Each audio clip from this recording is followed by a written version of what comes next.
It's a pleasure to have you here today. I'm Cathérine. I will maybe show our face. So I'm responsible for smart and secured connectivity at Proximus Next. And I'm joined here by our very own expert. He even has a badge, Kristof, who is team lead for product management of smart and secured connectivity. So today we will explore how Proximus Next is shaping the future of business connectivity. As we all know, companies are transforming to become smarter, more efficient, but also safer. That's really key in today's environment to also not overlook the security aspect and to make sure that we can not only be fast, but also be secure to cope with future challenges. Did you know, maybe you experienced once, and we can talk about it later, but did you know that 60% of businesses have at least experienced a network downtime? And of course, it impacts not only the productivity, but also the revenues. And like we say, like I just said also, security is also just as crucial. With cyber threats growing more sophisticated each day, it's really more important than ever to have a really strong protection in place. And then, plus, with quantum on the horizon, we are really looking at a game-changing shift in the way we handle security protection, but also data encryption. Today, we are going to explore how Proximus Next is helping you all to stay ahead of all those challenges. And we will talk about ways to boost network speed and reliability, while also strengthening security to keep you all safe. So to start, like we already said, but we can all acknowledge that we live in a world where everything and everyone is connected, from the way we work to the way we serve our customers. And with new technologies like AI, cloud, IoT coming to play, the demand on network are even more important than ever. On top of that, we also have customers that are influenced by leaders like Amazon, Bol.com, and they also expect instant gratification, instant delivery of goods and solutions, of services, and also a direct access to companies. They are really setting, all that experience is really setting high standards in customer satisfaction. And it's not only the customers who are more and more demanding, but it's also the employees. Like we all know, you already also experienced it today, but the business is not only tied to one single location. We work from everywhere at any time. And when you're, an example, at home and you want to connect to a cloud application or to the internet, in a traditional network construction, your connectivity, your data will go back to the data center or to the company.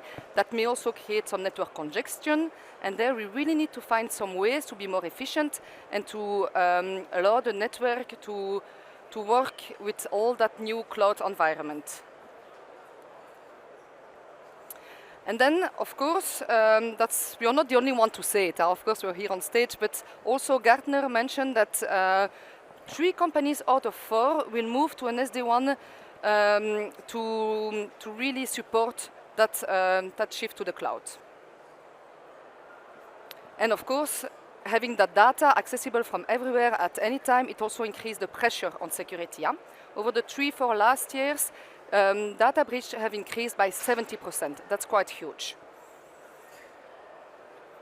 But I propose that you have a customer. We have here Ask You. I don't know if you know that company. It's a Belgian company, and they will explain you how they are a bit how they are handling their digital transformation. So I propose to look at that video. Ask You a débuté ses activités en mars 2021. La start-up a d'emblée opté pour un mode de travail hybride dans lequel la technologie du cloud joue een rol important. Onze mensen kunnen zowel van op kantoor als van thuis uit of soms zelfs van op de bedrijven zelf werken. En dus is het belangrijk dat die communicatie naadloos in elkaar moet kunnen overgaan. Ook is het heel belangrijk dat de know-how die er rondgaat digitaal gecapteerd wordt. La start-up a décidé de ne pas installer de serveur propre. Pour la connectivité avec les applications cloud, elle peut compter sur une connexion internet robuste et stable. En het is gewoon heel belangrijk als jurist dat je heel snel relevante documenten kan gaan vinden en raadplegen. Het tweede aspect is dat we zelf ook heel veel inzetten op digitale tools om juridische flows eigenlijk beter te gaan beheren, om toch efficiënter te gaan werken. Zeker ook met de Teams-omgeving die we hebben om virtueel eigenlijk meetings te gaan hebben, is het ook heel belangrijk om die snelle connectiviteit te gaan hebben. Dus Proximus heeft ons geholpen met een fiberverbinding. ASQ est une des entreprises déjà connectées aujourd'hui au réseau fibre optique de Proximus qui permet d'envoyer des données à une vitesse ultra rapide et autorise de nouvelles applications. Le réseau est en train d'être totalement déployé et rendu accessible aux entreprises comme aux particuliers. Think possible. So, as we have just heard of AskQ, a fast and reliable network is crucial for startups, but in fact it's crucial for any business we have today. So, knowing that a robust network will allow businesses to remain productive in even changing worlds where cloud becomes more and more present. So, also our fiber networks today can be up to 100 times faster than our traditional solutions. And knowing people who move to fiber will also have a better quality, as also international studies show that 62% of companies have fewer interventions on their network once they move to fiber. So if you look at a manufacturing company, let's say you have a car industry, if they want to move to the cloud, they need to be sure that they can keep low latency and redundancy. As of course we cannot have that the production is being interrupted due to a network issue.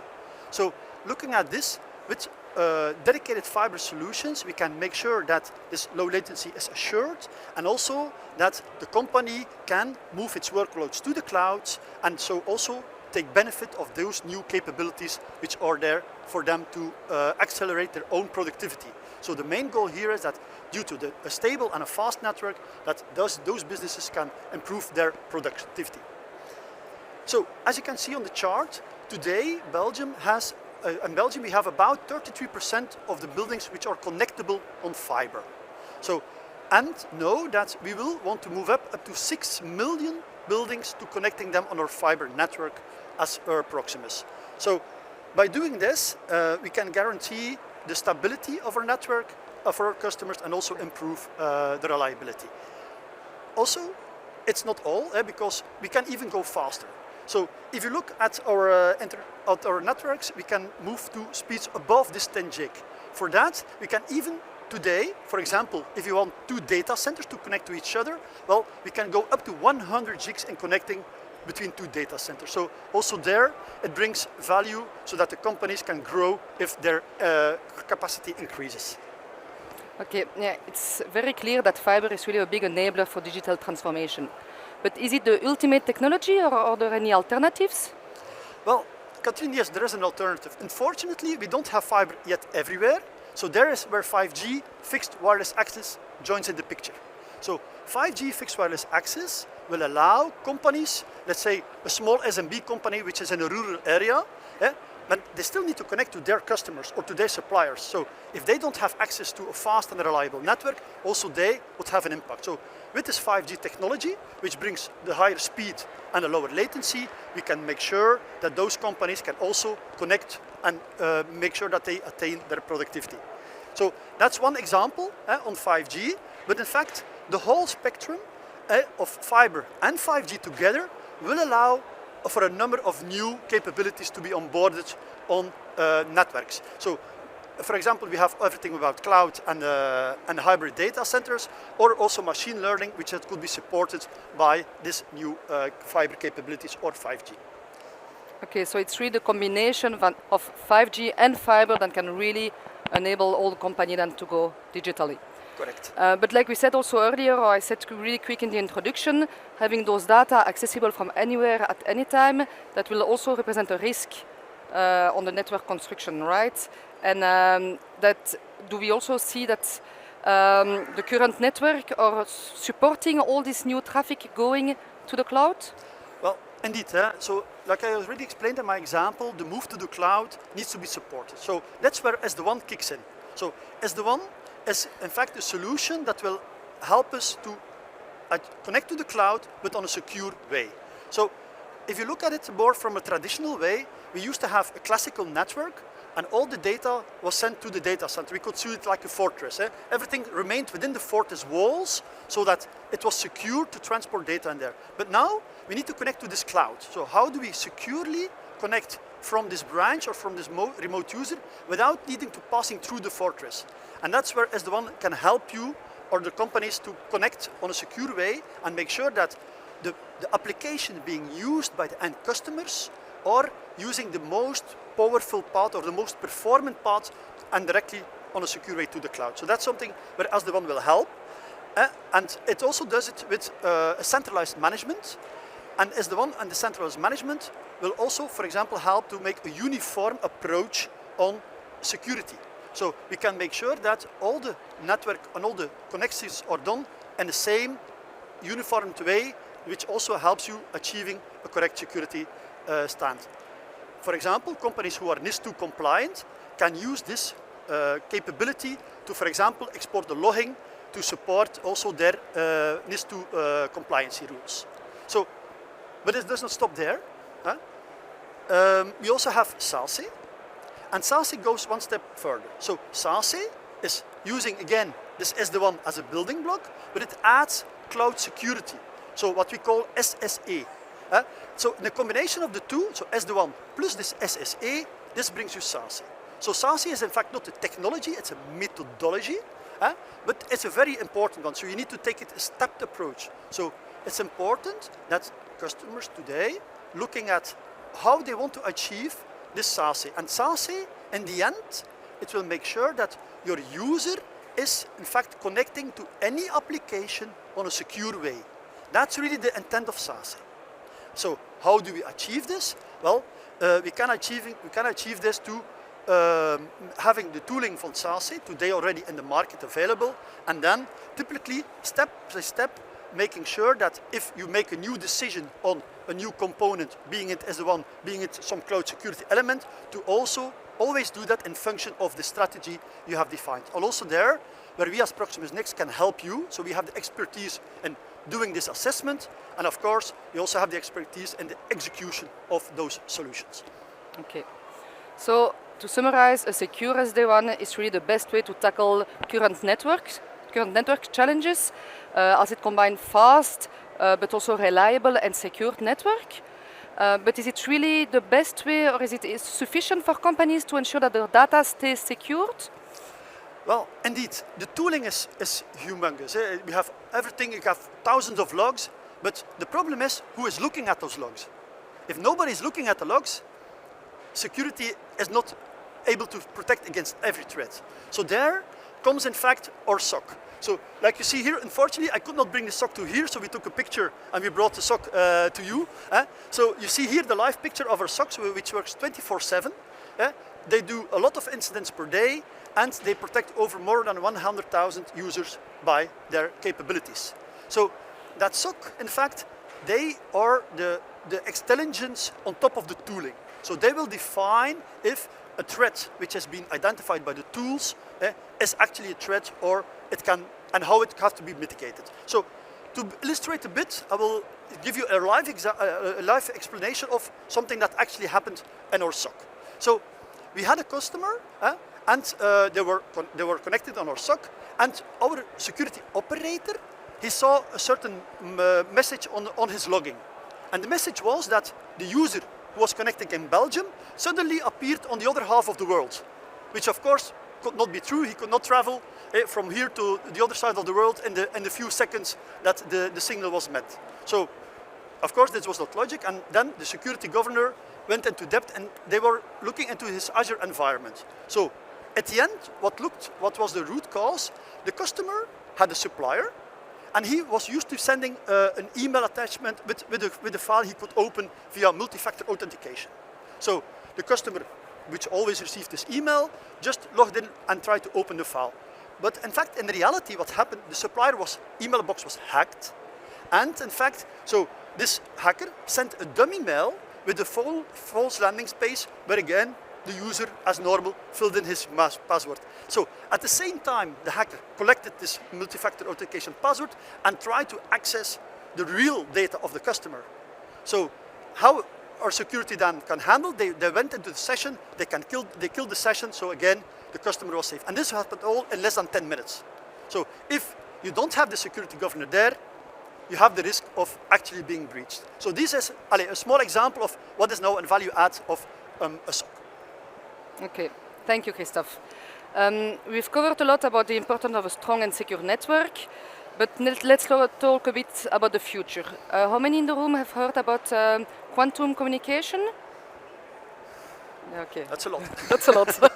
You maybe went to the session this morning? Yes, okay.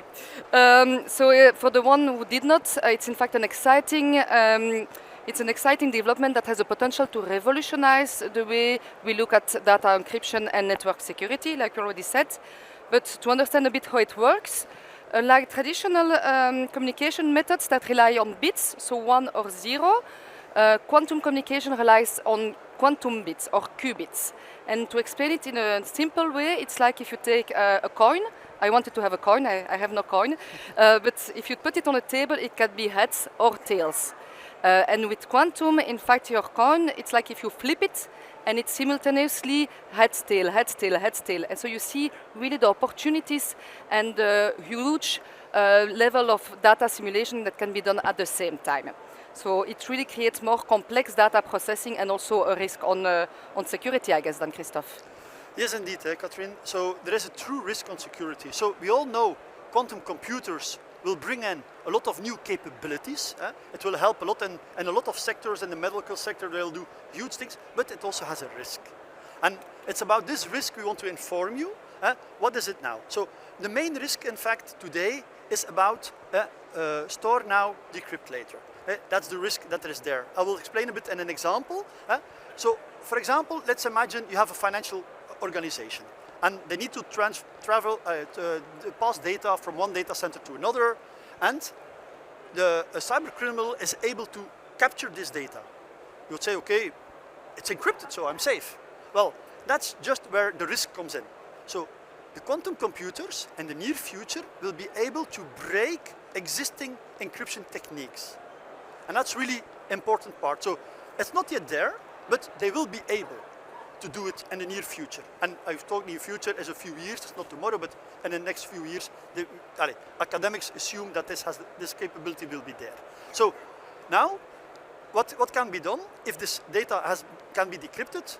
Of course, it can have a certain value for a cyber criminal.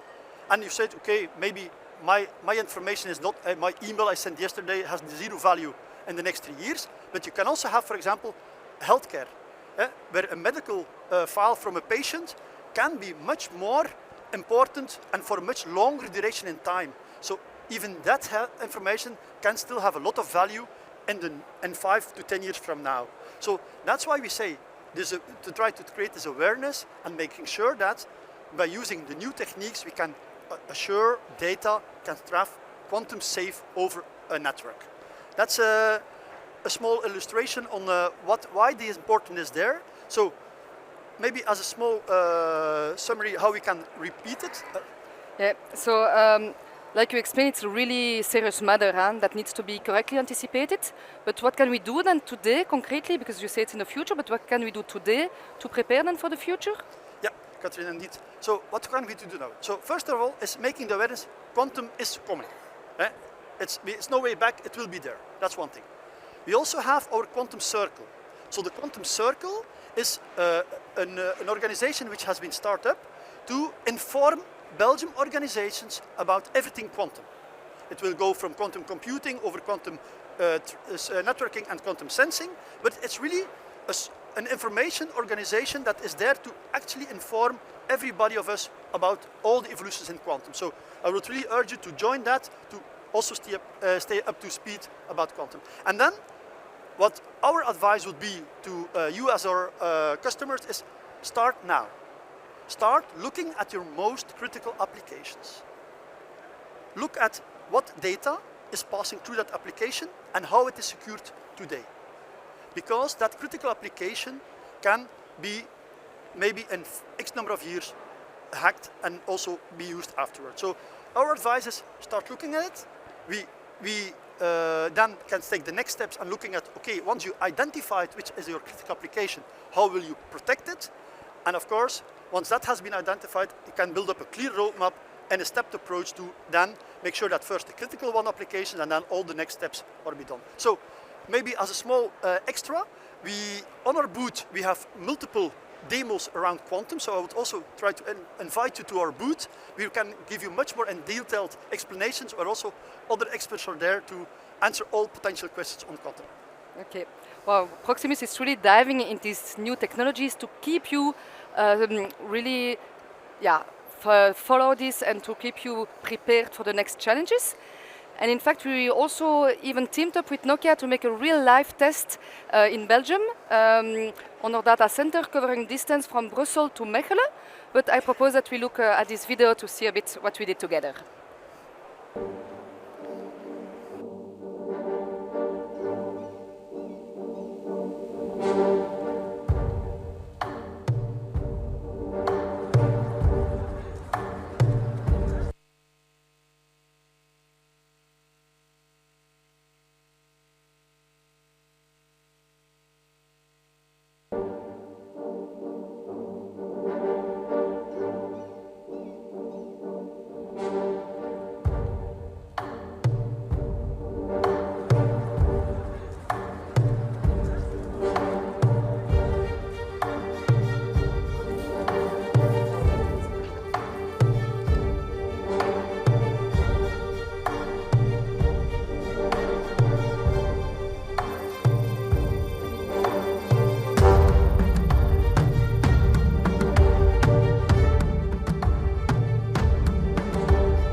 Voilà.